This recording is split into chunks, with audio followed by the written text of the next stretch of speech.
have is Ephesians 2, 1 through 2. I think Tammy brought this up in her session. As for you, you were dead in your transgressions and sins, in which you used to live when you followed the ways of this world and of the rulers of the kingdom of the air, the spirit who is now at work in those who are disobedient. And again, she talked about this already, that we're dead. A dead person can't do anything on their own. And the same is true here. That's the reason we trust. We can't do anything on our own. We don't have the power to save ourselves. We can't give ourselves over to Christ without Him coming first and opening our hearts to Him, right? That's that element of trust there. We can't do it on our own. We are dead in our sin, okay? So to answer our question, if you are going to love God, then you also have to love Jesus. And if you are going to love Jesus, then you also have to love God. Like, these things are one and the same. You can't have one without the other. So there's two things at work here. We have God's work in us, at the same time, us working out our own salvation with fear and trembling. It's a both and. We have to work. We do have to put into practice. We do have to put in the effort to change our priorities. But the only reason we can do that is because God is at work in us. Is because God has given us that power already in His Son, in His Spirit, in us. You have the power to be able to make these changes, to be able to change these priorities that are leading to sin. That's discipleship. You have the ability to follow Jesus and to look more like Him, not because you're impressive, not because you have the strength, not because you as an individual are so impressive, but because Jesus is in you, because His power is in you, His Spirit is in you. That's huge.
This game is no longer played at camp, but you can find the game court near the playground.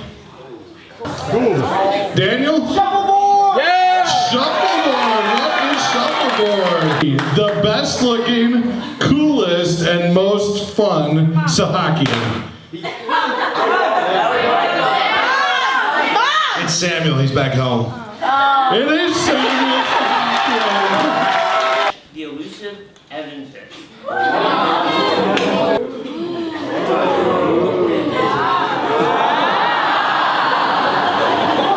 Boy, I sure am fishing strenuously. Can it, son? You